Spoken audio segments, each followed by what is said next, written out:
Dope soundtrack already. Hello and welcome to this, the very first episode of Night City Wire, a brand new series from us at CD Projekt Red where we'll be talking about all things Cyberpunk 2077. For today's episode, we'll be starting with a brand new trailer. One of our developers will be joining us to help unpack everything you're going to see. We'll have some news, an announcement about a secret collaboration. We'll be taking a look at some Braindance gameplay and welcoming back our developers just to have a chat about everything you're going to see. But there is one more thing. Media all over the world have been getting hands-on with Cyberpunk 2077, and when this episode finishes, you'll be able to go and check out exactly what they thought. Dope. So, let's get started. It is time to take a look at our brand new trailer, and after that, our lead quest designer Pavel Sasko will be joining us, because I've got a feeling you're going to have a few questions after watching this. So, let's take a look. Here we go, guys. I love this town. The city of endless opportunity. Ready to get your cherry popped? Yeah, come on! City like any other, just bigger. Nah, mano, not just any other city.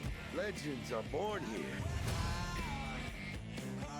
The Major Leagues. We're only here because Dex is pulling the strings. Doubt that puts us in the same league as them.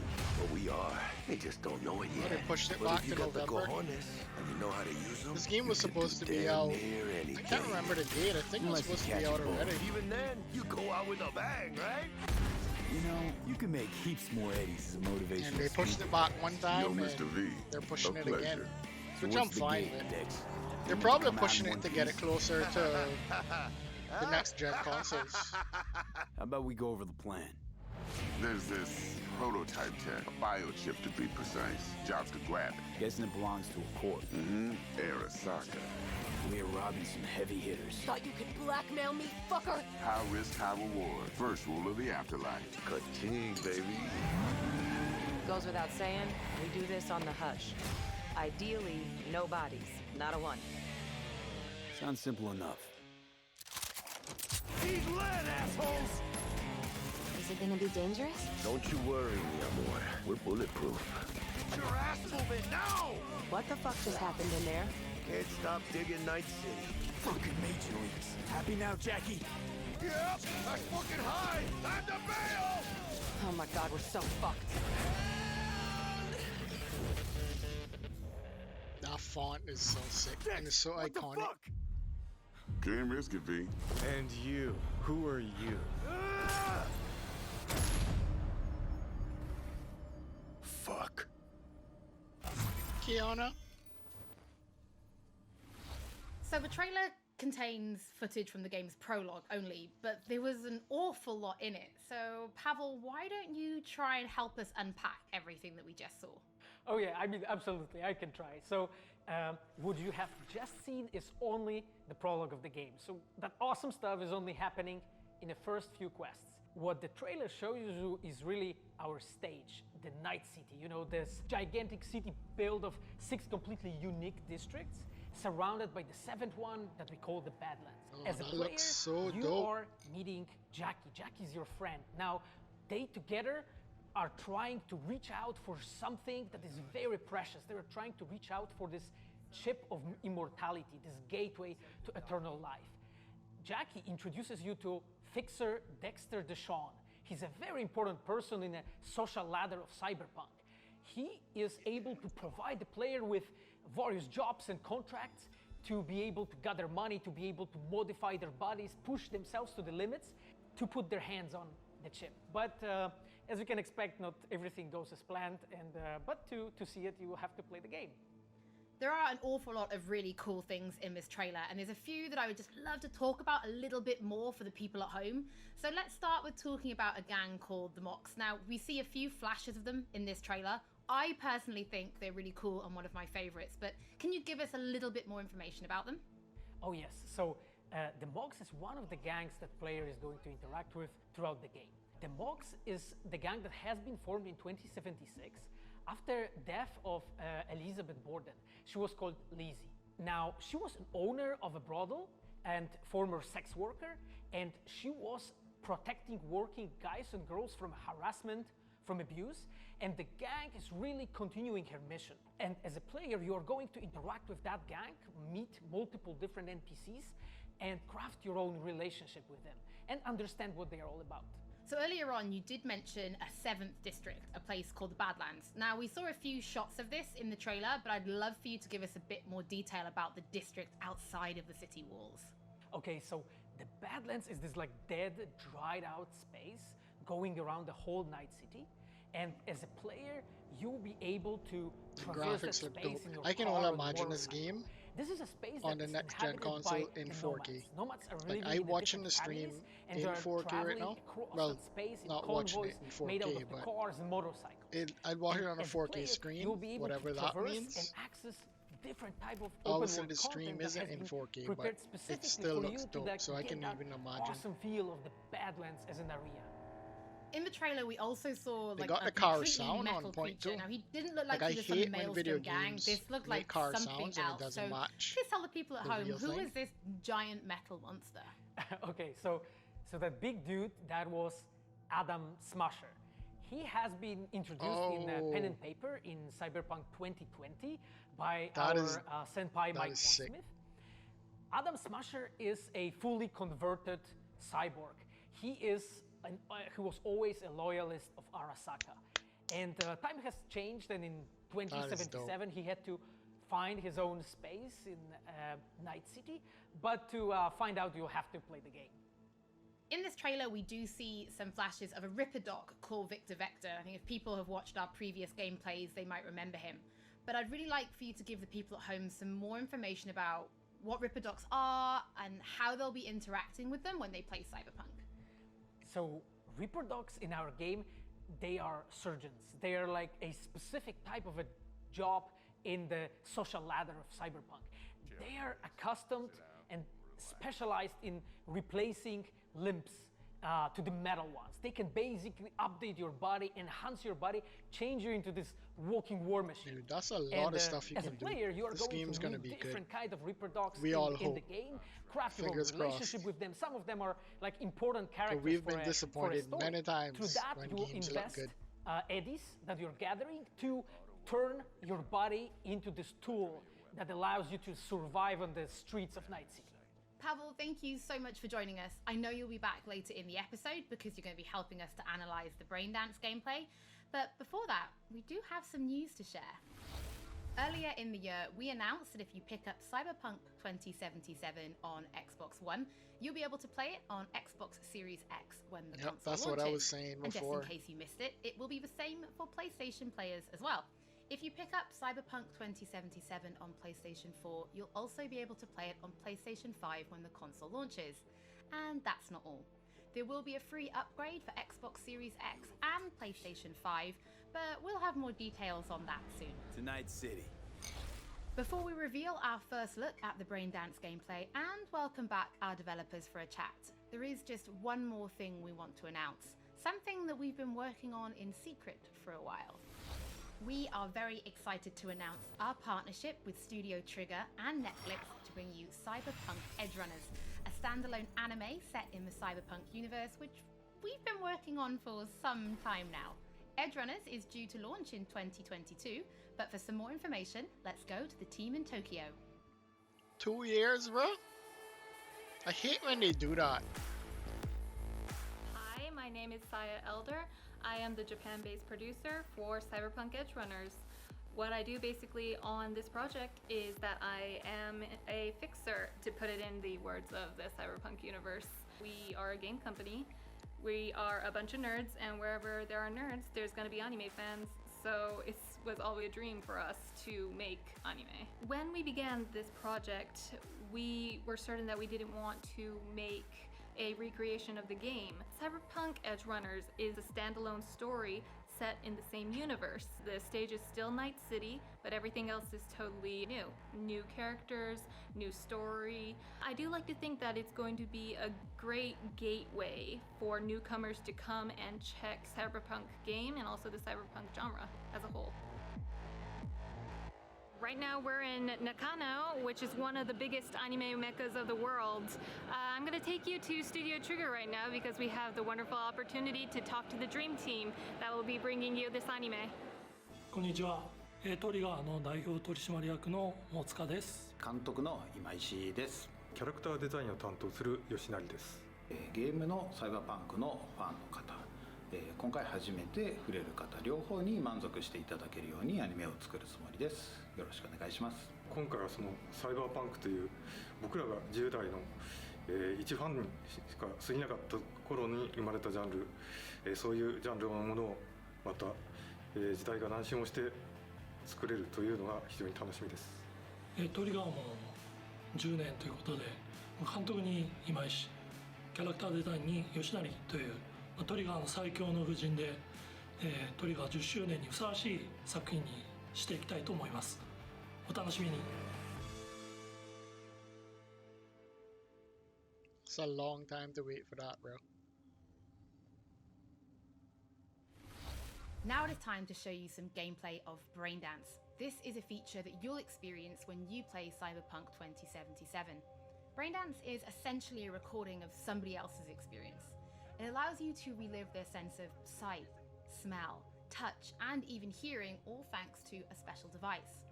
After the gameplay, I will be welcoming back Pavel Sasko, and we'll also be joined by Patrick Mills, our senior quest designer and all-round lore master, who will be helping to answer your questions and give you some explanation on how you'll be interacting with Braindance when you play Cyberpunk 2077. So, let's take a look. Plan simple, do nothing odd. Don't get creative. You go in, snatch the cash, get out. And we sell the BD to those psycho freaks from the studio. Got it. And remember, everything on full blast. They'll spot us extra for a wicked adrenaline high. Okay, on you go.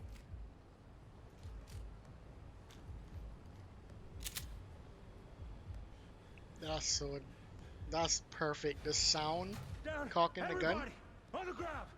You'd be surprised how much games get that wrong. Now, or I will fucking drop you. Why'd he cock it again? Well, yeah, hey, now, before I blow your fucking head off. A Rubik's Cube at 4 blocks. Ah! Slow, deep breaths. Your cortisol and adrenaline spiked, but the soft activated your hormone blockers. Nothing happened. You're alive and well. That was too much. Could feel the guy's pain, his stress, his hope. Hope wrapped up in something else. Mm-hmm. Probably took a booster just before. You'll be fine. Got everything set up? Let's switch over to editing mode.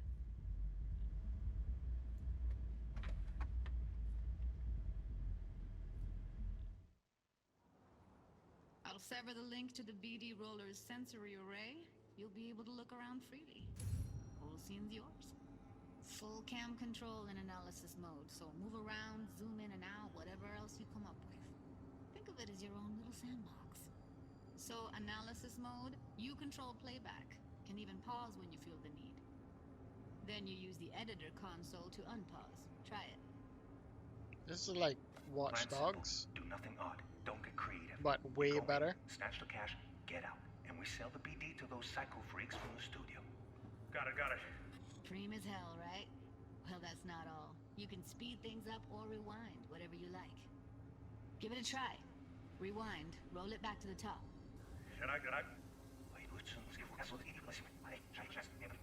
All good. Neat. Now try fast forwarding a bit. Plan simple. Do nothing odd. Don't be creative. You go in, snatch the cash, get out. Okay. You can also reset the recording. That'll take you right back to the beginning. Try it. Now for some fun. This here's why you came in the first place. In analysis mode, you get to view and even scan details of the enviro recorded by the BD Roller. Focus on the heat, the gun this gonk gets from his buddy at the beginning. Now scan it. Plan simple. Do nothing odd. Don't get creative. You You go in, snatch the cash, get out, and we sell the BD to those psycho freaks from Cyberpunk. And remember, anything before last, as long as I'm right. Okay, right here. Excellent. Let's move on. Now heads up. In analysis mode, you can ferret out background noise and conversations if the roller got close enough. This tech records everything, every little detail, even the sights and sounds the roller was never aware of. To see the sources of the recorded sensory signals, switch to the audio layer in the editor. Go ahead and try that now. Okay, good. Now you should see several sound signatures in the store. Choose one and hone in on it. Pack of 6, case of Brosif, and a couple of zappers. Okay, we have a deal today on 2 flavors, Cuddy and Down, Surf and everybody! So, any thoughts? Unbelievable. Seriously, like what's happening right next to me. Yeah, it's how BD recording implants work. They pick up everything, all the elements in the background. Then an editor tweaks them, makes them pop. Keep playing with the sound, explore it a bit. We'll move on when you get bored. Wanna see you kissing the flooring? Money! Sometimes you can analyze extra layers in the raw, stuff the roller's cyberware picked up. Like what? Ev's got Kuroshi optics that grab infrared, meaning you should be able to grab heat signatures from her recording. Huh. Hella nice. Scanning works on peeps, too. Walk up to the wounded chick. Try scanning her. Alright, next thing. Scroll forward to the part where our artist gets a lead injection. Or I will fucking drop you, I swear to God! Well, now, fucking head off!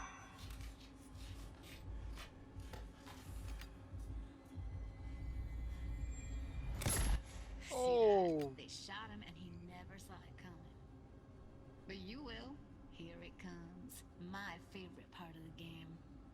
See the blinking thing over the entrance? Surveillance cam. Must have caught our shooter. You'll see in a sec. Cam feeds to the screen behind the clerk. Roll back to where the screen's in the kid's field of vision, then scan it.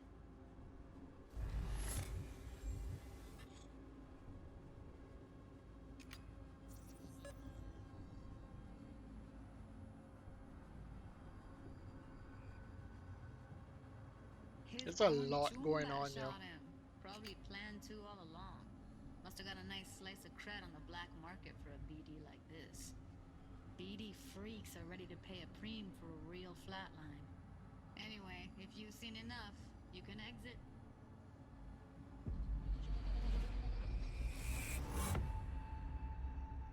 Yeah, it's impressive, right? It's too bad most of the BDs we do here are only good for flogging the log.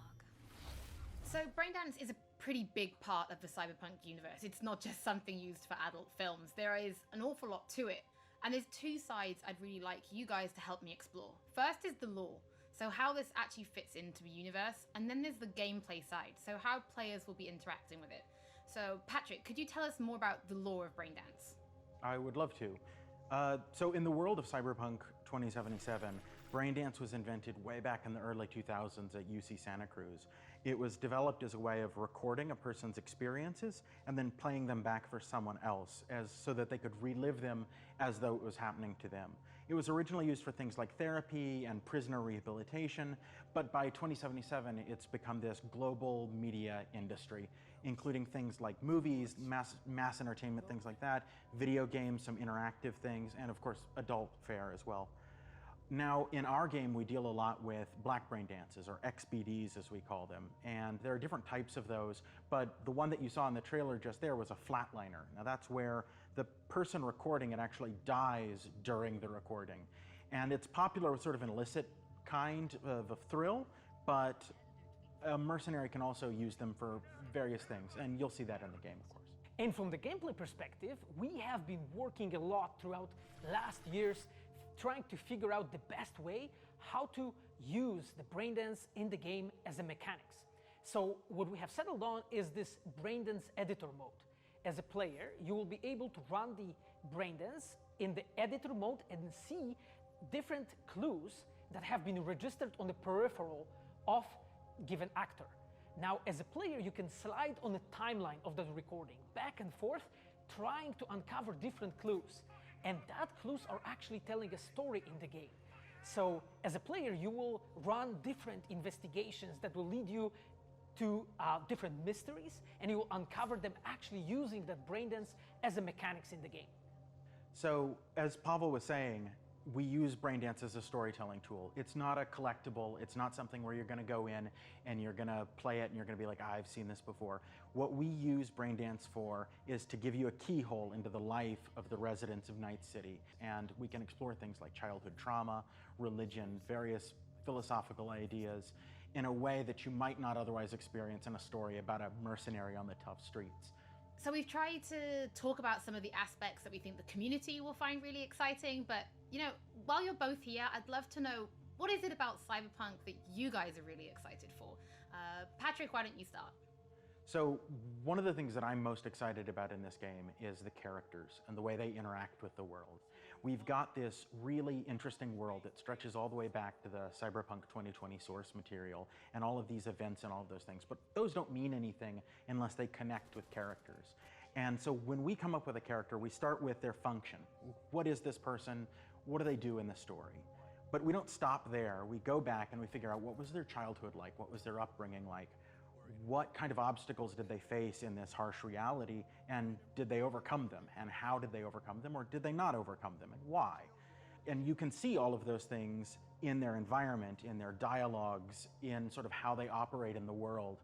And we come up with that for all of our characters. Now, you look at someone like Victor Vector, and you're going to see stories about his past in his environment and in his dialogue. You know, we come up with that stuff even if we don't use it in the game, because it helps inform us as to who these characters are. And for me, I would not be myself if I would not say that I'm the most excited about our quests. Like with our Witcher 3 team, with Patrick and like everybody that has stayed with us since the Witcher 3 time, we really have grown so much. We have learned so much, and we have used all that experience to put them into the quest that we have made.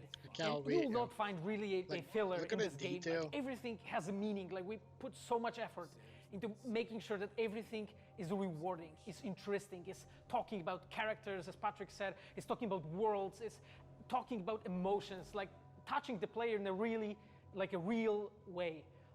And I just can't wait to find out what you think. Pavel, I know you mentioned story and quests and writing quests, and when I was last in the studio, I had a look and I saw a notebook on your desk, and I would love for you to show everybody this notebook. Okay, Holly, I mean, you asked for it. So this is my notebook. It says Salsa Quest Designer. The reason is because I dance salsa, and I'm a quest designer, so you know. So I started this notebook actually when we were really starting Cyberpunk. At the very beginning, I wrote like a first note, and it says pretty much something along the lines of that we were starting with a prototype. And then, you know, I kept on basically noting things that we've been working on for like next years. I remember once when our concept artists actually approached me, and they said that they want to take a look on my notebook. I was like, what for actually? And they took some pictures, and they told me, yeah, well, you know, because we are looking for a reference material for notes of a psychopathic killer. Yeah, well, you may find maybe some of my notes in the game. Pavel and Patrick, thank you so much for joining me. I'm pretty lucky because I have read some of the stories that you and the team have written for Braindance, and I'm pretty excited for people to discover them. But before we do finish today's episode, there is just one more thing we'd like to talk about. Earlier in this episode, I mentioned that media have been getting hands-on with the opening of Cyberpunk 2077, and they should be posting their I hope the impressions driving mechanics is good. Now. And if you missed anything from today's episode, don't worry, being we'll a be racer and a everything simulator to our racer, channels very soon. nothing is worse And than finally, on behalf of everybody driving a at car CD that Projekt doesn't Red, feel we just want to say good. thank you so much for joining us for this, the very first episode of Night City Wire. But don't worry, we'll be back with episode 2 in just a few weeks. So, we shall see you soon. That's it, guys. Let me know down in the comments what you think, and if you're planning to get the game. I'm sure hell gonna get the game. I just need to decide now if I'm gonna get it, wait for the next gen console to get it, or get it for the PS4. But alright, guys, thanks for tuning in. Peace.